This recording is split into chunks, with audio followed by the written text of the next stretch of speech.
Hello, I'm your host, Grayson Brulte. Welcome to another episode of SAE Tomorrow Today, a show about emerging technology and trends in mobility with leaders and innovators who make it all happen. On today's episode, we're absolutely honored to be joined by Tammy Meehan Russell, President and Chief Catalyst at the Plum Catalyst, and Myrna Peterson, Founder and Co-Chair of Mobility Mania. On this episode, we'll continue the Go Marty conversation, diving into the rider and community experience with a focus on accessibility. We hope you enjoyed this episode. Welcome to the podcast. Thank you. Thank you, Grayson. This has been a long time coming, and I'm excited to have you here today because AVs are going to play an important mix in the future of transportation. They are going to complement transportation. They're not going to replace transportation. And what we're seeing really great success and strides what Go Marty's doing, creating value in Grand Rapids, Minnesota, which is really impressive. And frankly, it's awesome. Myrna, what motivated you to bring the change to the transportation network in Grand Rapids, Minnesota? I am in a wheelchair myself, and we just don't see people in wheelchairs socially out at any events. And so we don't even have an accessible taxi for evenings and weekends. And it's extremely expensive to hire a medical transport vehicle for a social event. For instance, it costs $25.50 to get in the vehicle, $2.25 a mile, $20 an hour wait time while you're at the event for a couple of hours, another $25.50 to get back in, and then $2.25 a mile.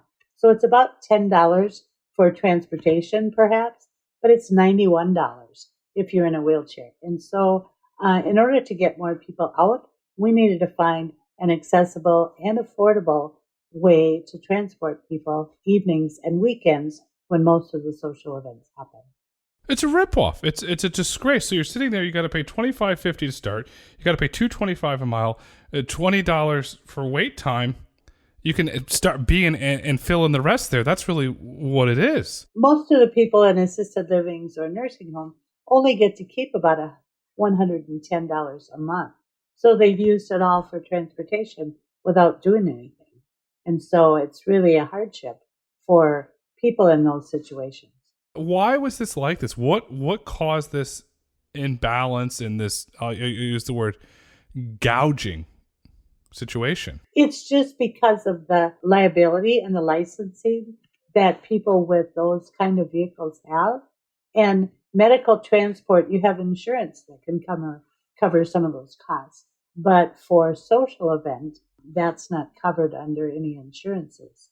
So that's paid out of pocket to cover the extra training that the driver has to have, the liability, and the cost of the vehicle itself is expensive. So it's more than an able-bodied person needs to cover. It's market imbalance. It's morally and ethically wrong. I repeat, that's morally and ethically wrong. Tammy, you have this ridiculous, messed up situation in Grand Rapids, Minnesota. How did the opportunity to improve this transportation to make it equitable to, or if minor wants to go out to dinner or to visit a friend, it's not going to break the bank? How did this come on your radar? Yeah, and I'll just say it's not just Grand Rapids. This is a problem that we see almost everywhere, frankly, nationally, in any rural community, if you look at the demographics of a rural community. So what Myrna's explaining is not just something that happens in Grand Rapids, Minnesota, but I can tell you about the opportunity that was put in front of me with Grand Rapids and how we ended up with Go Marty and bringing the project there. And we can kind of come back to the problem later, or all sorts of other fun things associated with the project as well. But in this case, it was actually the Minnesota Governor's Council for Connected and Automated Vehicles, so a statewide council that was actually supported by the governor's office, of which Myrna is on the council and is a member of that. And I happened to be there at one of those meetings, sitting next to the deputy commissioner for the Iron Range. And he noted that the Iron Range had an interest in bringing in emerging technologies and supporting research and development in the region. And he said, if there's ever a Plum Catalyst partner, a tech partner that would be interested in coming to my region, we would love to do that and support that. And so when May Mobility had asked, as the Plum Catalyst and helping them with planning a project, asked if we had a project location in Minnesota, I picked up the phone and called back the commissioner and said, what do you think? Is this something of interest? And Myrna have her on that council as well as living there was just the perfect match for everyone. We had automatically two significant champions in the region, and we were able to bring together this amazing group of partners very quickly. Myrna, you're sitting on the governor's council. You're doing good work. Did you ever expect this to come out of that council seat? In my mind, it started for me when I was in 8th grade in 1962 while watching the Jetsons on TV. And would have been a perfect way to I had a quadriplegic brother at that time. And he loved to go and do things, but back then we were still carrying him in and out of places. And I told my dad, I said, see, look, if I had one of those, I could just get in that and I could take my brother Leon all over to all these events. And he just said, oh, you're born way ahead of your time. Well, flash forward 50 years and the autonomous self-driving vehicles were more than a cartoon. I worked with community members and experts in the field to find solutions to our shortage of evening and weekend affordable and accessible transportation. And then, like Tammy said, I was appointed to the 2018 Minnesota, or the Connected and Automated Vehicles, and also to our Minnesota Governor's Council on Disability. And so I was excited to receive a call from Tammy in November of 2019 to explore the possibilities of bringing a self-driving vehicle project right here to Grand Rapids. Tammy, you made Myrna's Jetsons dream vision come true as you helped secure the funding for the Go Marty project. Getting funding's hard. Getting funding from a government's even harder. How did you do it? Yeah, that is a wonderful question. Thanks, Grayson. And I'm trying to figure how you fit that into a quick answer in a podcast, but I'll try to quick summarize it and say it was an entire development strategy that we as a team had to come up with. My approach in the planning, especially for a technology like this, was for the entire program. When you're talking about an emerging tech, the entire program really needs to be community-led. This could not be a tech push. This could not be pushed by the state. This needed to be something the community could get behind and really support and therefore lead. And so as the planner, I was really just helping with the quarterbacking and identifying champions. And then the funding strategy that we used was to keep it community-led.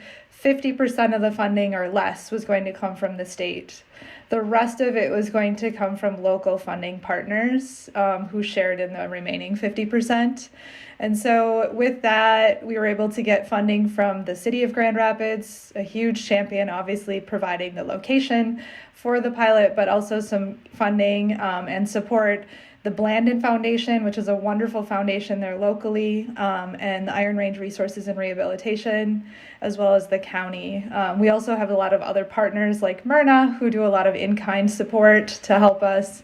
And then as we're doing the pilot, we also pursue other research efforts with the University of Minnesota and understanding kind of what's been the history, how did we get here, and how do we keep it going forward. And so the Humphrey School has been really supportive in that with our researcher, Frank Duma, and some of his graduate students helping us. You said it was very important to be community-led, so you have, let's say, more or less 50% of funding from the local community. You have a partnership with the University of Minnesota. Are students at the University of Minnesota and the Humphrey School, are they getting involved in doing the research, learning about autonomy and the ways that it's going to impact society, Tammy? Yes, they're definitely getting involved in, they've been involved from the beginning. I should say they're not even getting involved. Frank has been instrumental. Frank Duma has been instrumental long before I even entered the project. Frank came into the community and started some community listening sessions with Myrna, with the Blandon Foundation to really understand. He did a bit of a statewide effort with the Center for Transportation Studies at the university, and they visited Grand Rapids, Fergus Falls, some other communities throughout the state to understand transportation challenges. And Grand Rapids was one of those communities the university went into over 10 years ago. Myrna, what were those early community listening sessions was like? Was like, this is not the Jetsons, we're not here yet? Or is it, yes, we want this technology? What were those early listening sessions like? We started back in, I think it was around 2012, when Frank came up with the Blandon Foundation, looking for solutions for evening and weekend transportation, which seemed to be the most need, especially accessible transportation, but also for community events. And so we had a number of organizations there attending those meetings. And then when the self-driving vehicles, when the autonomous came up, once he had that kind of captive audience, he reached out to me and said, could you bring in some of the big players like the county, like the law enforcement, like the city, like Bannon Foundation, the Community Foundation? Could you bring them and any legislators that might be interested? And so then he first exposed our community to the idea of autonomous technology. And it was helpful because there happened to be a gentleman there from NPR. He just wanted to find out what I was doing driving my wheelchair all over town. And he wanted to follow me down to the meeting that day. And when I told him what it was about, he said, oh, do you mind if I stick around for the meeting? And pretty soon his interview went from me to Frank Duma on the autonomous vehicles, and it showed up nationally about speaking about autonomous vehicles. And that was probably around 2017, right before the Governor's Council for Connected and Automated Vehicles position was available. And Frank was the one that said, Myrna, we need you on that council. And so it just one thing led to the other. There was a need in the community to be filled, and, you know, the right people just happened to show up at the right time. You're taking a community leadership role. You're doing really great in the community. You mentioned drive your wheelchair all over town. I want to add some context for our listeners. You don't drive it, Myrna. You basically go halfway across the country. You average 1,200 miles a year in your wheelchair. I repeat, 1,200 miles a year in your wheelchair.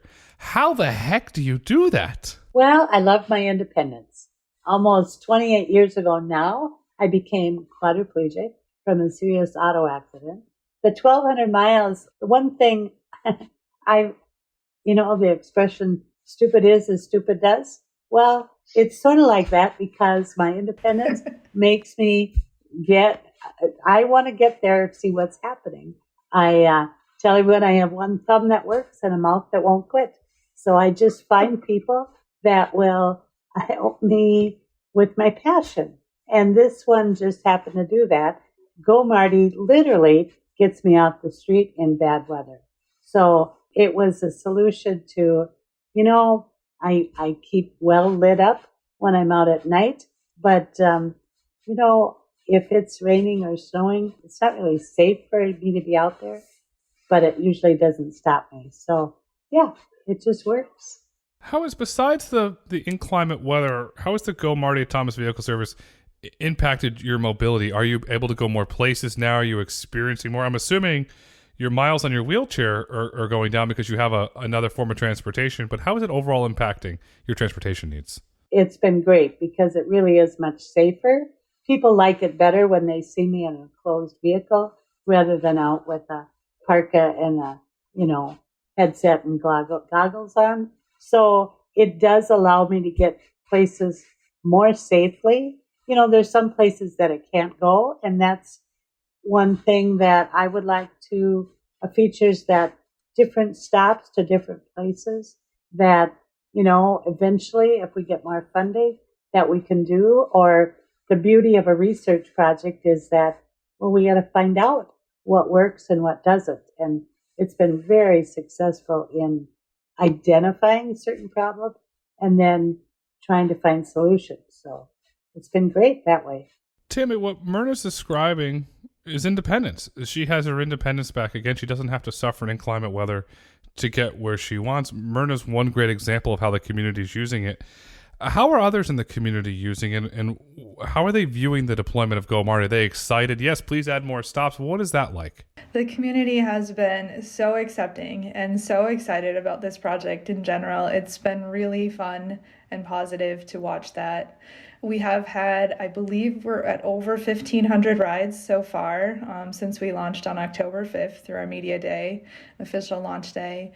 Those numbers do continue to rise with an average rating of about 4.9 in the service for the stars in the app. And we have that a lot of that growth in ridership is really due to the grassroots efforts from people like Myrna, getting out there, talking to the community. We have other community members who are helping us with those grassroots efforts, including a local call center who's doing so much more than just being a call center.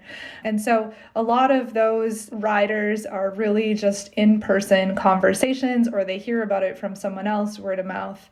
And the community is just in general really, really supportive. And I would say when we go talk to the city about anything they hear, including any issues, it's fairly quiet, which is a good thing.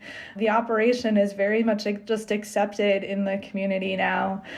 People are used to seeing these vehicles driving around and being available if they want to choose to try it out. Okay, I got to ask, 1,500 rides, who's the power user? Has the power user emergent? Obviously, Myrna's a power user, but is it perhaps a high school student or an individual working, someone that doesn't want to drive to work? Have you seen a usage base of power users that has emerged? One of the users that I wasn't anticipating ahead of time are our middle school and high school kids.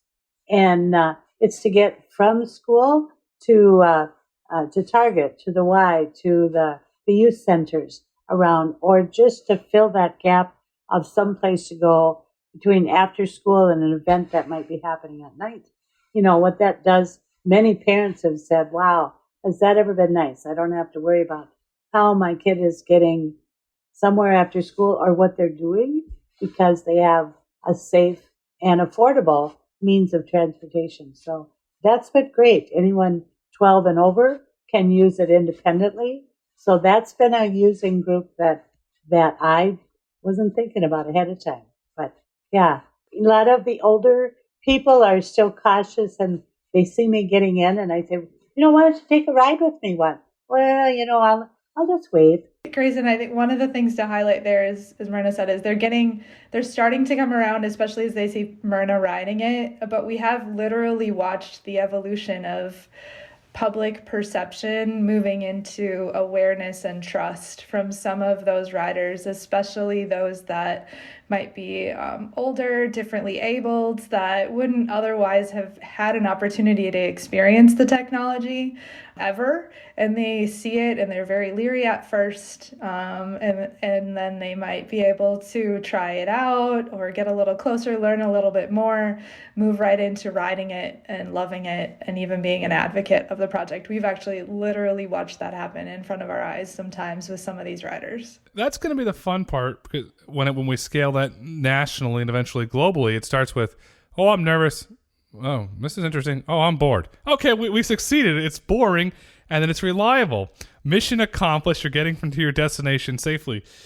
Tammy, Myrna said that the Target, the YMCA, the Senior Center, what impact did the local community have in picking the routes and the stops? Was that all outsourced to the community? Say, we really want to go here. We really want to go here. Perhaps there's a great bakery in town. Everybody wants to go there. Was that a community-led effort? Absolutely, yes. As a part of creating the Go Marty operation zone, or the operating zone where the shuttles operate, as well as the hours of operation, we wanted to listen to the community to see how they would use something like this. So we held, prior to finalizing the map and the hours, we held three community listening sessions where we went out to 3 different locations in the community, 3 different types of rider groups that were touched on in those.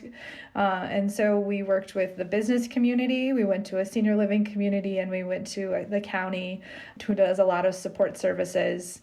And so we listened to them and how they would use this Go Marty service or the operation, and they shared with us their request for hours, as well as the stops that they would most use. And so that's really how we got to where we are today.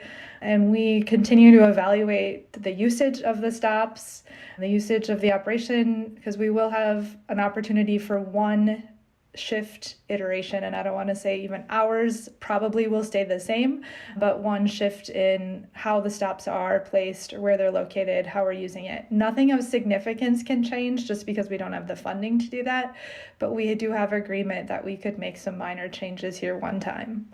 I hope you have a stop at Myrna's house already, because that should be your number one stop. Right across? It's very close. I just have to go across, but it's really close, yes. There you go. Tammy, from an accessibility standpoint, was accessibility built into the project on day one, or how did you go about incorporating accessibility so Myrna and other individuals had no problem using this service, and they're not like, it didn't have to go lobby or advocate for it? You built it in from day one. 100%. It was absolutely one of the primary goals of the project from day one, or making sure Go Marty is accessible for all is one of our 4 goals of the project.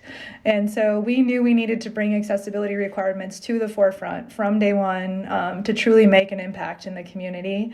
As we've said, Myrna's been such a huge champion on this, so we wanted to make sure that we work alongside Myrna and other community members who otherwise wouldn't have access to transportation, and really figure out how we can make something of value for them and create learnings for the industry in general on how you create an accessible operation. So we made sure Go Marty was accessible by putting a few requirements in place up front. The first one was it needed to be free to ride. So our funding needed to be able to offer free rides. So the financial requirement was removed, making that accessible. We wanted to make sure that differently abled or people with physical challenges could, I would say most notably those in wheelchairs, could access the shuttles. So that required that our operation had at least a majority of shuttles with wheelchair accessibility or ADA wheelchair compliance. And the Maine mobility team really delivered on that. We have 3 of the 5 shuttles being ADA wheelchair accessible. And then it needed to be accessible for those who might not have access to be able to use a smartphone. And so with that, we've hired a local call center. First Call 211 is a nonprofit call center, and they really have stepped up to provide the call center as well as engagement in the community. And then finally, the route itself has over 70 stops, approximately 70. The operating zone is over 17 square miles. It is not a circulator, so the shuttles don't stop at all 70 of those. But the number of stops are pre-programmed, and we've installed signs at those stops. So people who use the call center or who are specifically looking for where the shuttle will be pre-programmed to stop, they know exactly where that is when they arrive. And we created so many of those as a part of this to make it more accessible, so people don't have to travel as far to get to where the shuttle will stop and drop them off or pick them up. We're also continuing to gather data on the accessibility in snow and winter for those stop locations, those on and off points. So hopefully we can learn and even improve for next winter. Being an 18-month pilot, that was one of the goals, was we'd have 2 winters so we could gather a lot of data and improve on the accessibility for next winter. You operated in the snow. You're operating in 17 square miles, 70 stops. That's a very ambitious deployment. Myrna, I'm sitting here, if I'm a resident of Grand Rapids, either I'm a father of a student in the school or I'm a teacher in the school, I say, okay, learning opportunity, let's take advantage of this learning opportunity. We'll take STEM to a whole different level. You mentioned middle school students and high school students, 12 and over, are riding in the vehicles. Is the local education community, the Board of Education, the local school community seeing, okay, Go Marty's a major learning tool here? Absolutely, yes.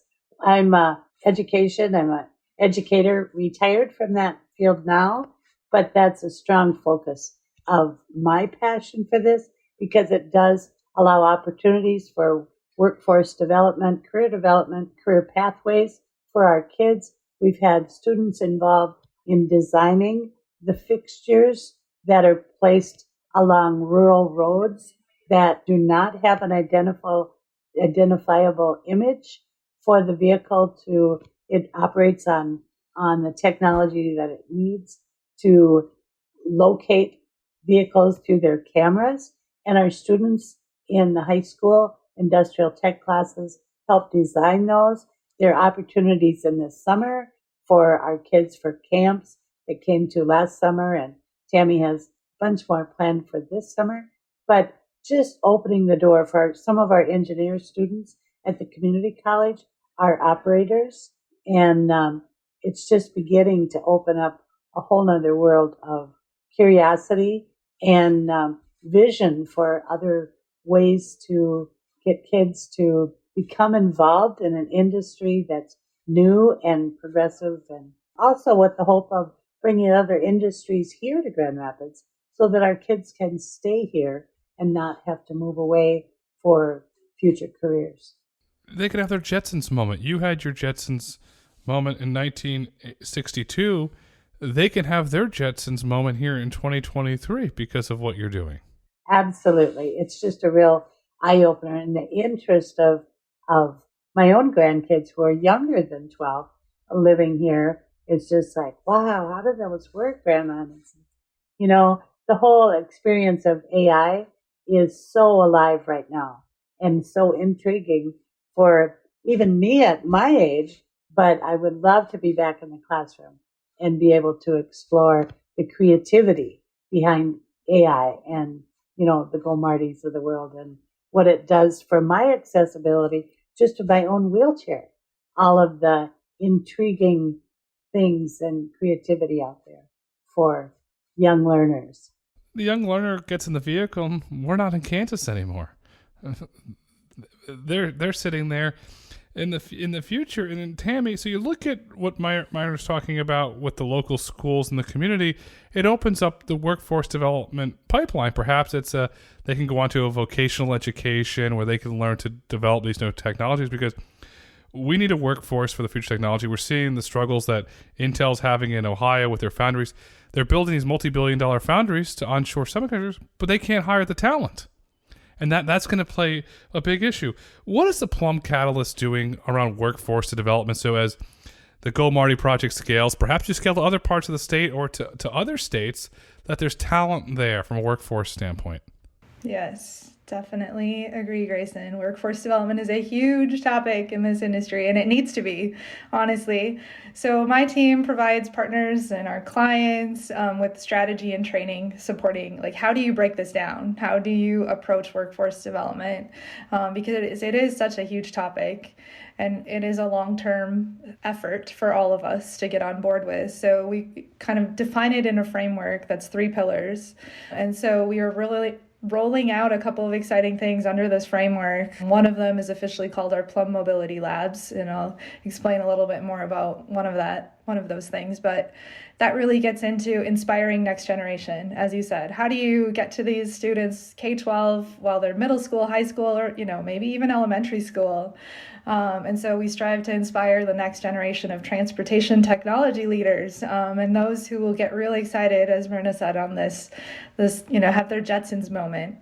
And so we want to do that through innovative programming work we call Mobility 101. So we introduced just what is future mobility, a 101 session. And we did that last summer with some of the campers at Minnesota's North, which has an Itasca campus right there in Grand Rapids. So we were able to give the campers an overview of Go Marty, show them some really interesting technology, as well as just the industry in general.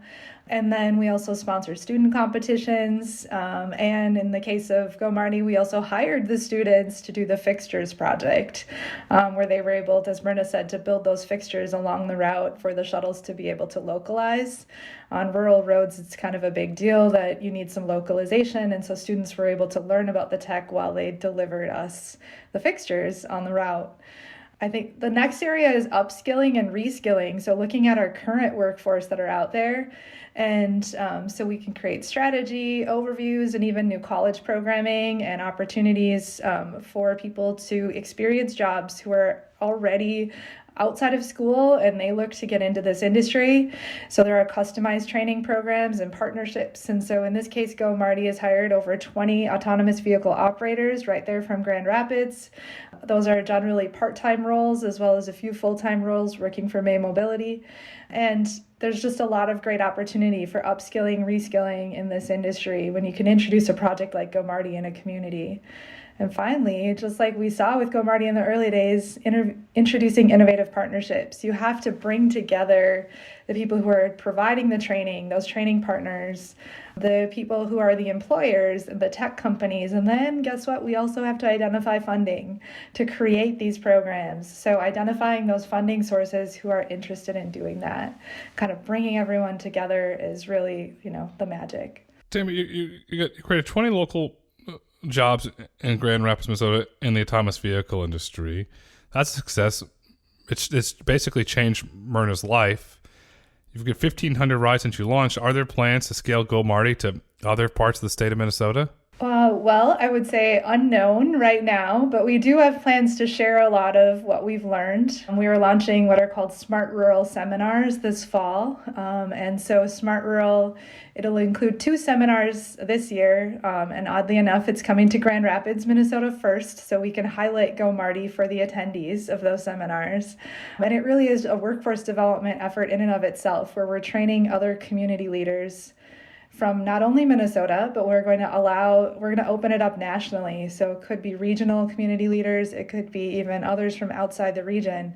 And they can come and learn about how we approached Go Marty, how you identify the right technology for their community, how do you identify funding and look at policies, all sorts of exciting stuff coming, as well as highlighting the stories of the community members who are most impacted by a project like Go Marty. So we are launching those hopefully to help educate and train other community leaders to be able to do projects like this. Storytelling is a gift. Storytelling, what's going to allow you to get more funding. Storytelling is what's going to allow you to scale. Myrna, Go Marty has been a huge success. The demand is there. It's having a positive impact on the community. It's creating jobs. It's inspiring the next generation. In your opinion, what is the future of the Go Marty project? Well, for me, it answers the question why. And my dad taught me early on, before you do anything, you need to figure out your why. Why you're doing this. Well, for me, able-bodied people can get a driver's license. I cannot. There's many people who cannot. So for me, Go Marty answers the question why. Why are we spending this money on the technology? It's because I can't drive like the majority of the population can. So for me, Go Marty is a great option for people of all abilities and all ages to experience affordable and accessible transportation to places which will provide them a better quality of life. To me, everyone deserves that quality of life, and the future is in things like Go Marty. Go Marty. Tammy, what's your opinion on the future of Go Marty? Well, I am the internal optimist. The sky is plum in my world, right? So I think my opinion of the future is we will continue to identify opportunities for future funding sources to be able to keep it going and be able to continue to expand and learn. We did apply for federal funding and are optimistic that we will get some federal funding to keep it going and keep expanding and learning. I will say that, I think the biggest thing for me in the future of Go Marty is taking the learnings and showing the industry and other community leaders how you can bring an emerging technology in for good, and not just being like for good as in the long term, but for an impact, a huge social impact, as Myrna said. Improving people's lives is really how we need to address emerging technologies. It's not just technology for the sake of fun new tech, but it's bringing it in to improve a quality of life. And you always have to stay positive, because if you're positive, really good things will happen. And we're seeing this, a lot of positivity coming out of the Go Marty project. And Tammy, as we look to wrap up this insightful conversation, what would you like the listeners to take away with them today? I think I would love to just make sure to share that the Go Marty project provides such a huge opportunity for everyone to learn. But it really takes a village. It really, really takes a number of champions, both grassroots champions like Myrna, and a number of others that I wish we could, get in front of you, Grayson, and you could talk to all of them. But it really takes a village at the community level, at the regional level, at the state level. And so I think that's the biggest thing for people to understand about a project like Go Marty. This did not happen overnight. It's a village. It takes a village, but when you have a village behind you, really great things happen. Myrna, what would you like our listeners to take away with them today? Well, I would echo that definitely about the village. We are so fortunate. Grand Rapids is a progressive thinking community that wants to make things happen. We are a growing, aging population. People want to come here for the lakes and the trees, but also for the arts and hockey and basketball and all of the sports. So it's a wonderful blend in our community that allows a great quality of life. And I just think that there's no end to the future. Of course, we're looking at funding to expand, but first you need that village that cooperatively works together for fun new adventures. So, dream big, and then you just wait for the right people to fall on the right timeline, and then you make a plan and get her done. And that's what's working here. I'll summarize what Myrna said. Dream big and make things happen.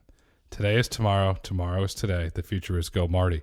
Tammy, Myrna, thank you so much for coming in SAE Tomorrow Today. Thank you so much, Kevin. It's been great. Thanks, Grayson. Thank you for listening to SAE Tomorrow Today. If you've enjoyed this episode and would like to hear more, please kindly rate, review, and let us know what topics you'd like for us to explore next. Be sure to join us next week as we speak with Sipius Talkashipov, who will discuss their innovative driver and occupancy monitoring systems. SAE International makes no representations as to the accuracy of the information presented in this podcast. The information and opinions are for general information only. SAE International does not endorse, approve, recommend, or certify any information, product, process, service, or organization presented or mentioned in this podcast.